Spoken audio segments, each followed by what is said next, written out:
Telugu Desam party జాతీయ ప్రధాన కార్యదర్శి, యువనేత, మంత్రి నారా లోకేష్ జన్మదిన వేడుకలు నారా లోకేష్ యువజన ఫౌండేషన్ ఆధ్వర్యంలో స్థానిక పెద మార్కెట్ కూడలిలో ఘనంగా నిర్వహించారు.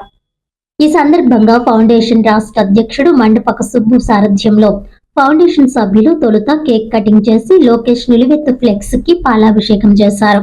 అభిమానులు లోకేష్ మాస్కులు ధరించి సందడి చేశారు. పెద్ద ఎత్తున బాణసంచా కాల్చారు. అభిమానుల సందోహం మధ్య పేదలకు భారీ ఎత్తున చీరలు, దుప్పట్లు, అన్న జనార్దన్ క్యారేజ్ ద్వారా భోజన వసతి కల్పించారు. ఈ సందర్భంగా సుబ్బు మాట్లాడుతూ తండ్రి అడుగుజాడల్లో పయనిస్తూ లోకేష్ రాజకీయ పరిణితి చెందారని కొనియాడారు. యువగలం పాదయాత్రలో ప్రజల కష్టాలను గుర్తించి పలు సంక్షేమ పథకాలను కూటమి ప్రభుత్వం ద్వారా అమలు చేస్తున్నారని అన్నారు. యువతకు పెద్ద ఎత్తున ఉద్యోగ కల్పనకు విశేష కృషి చేస్తున్నారని అన్నారు.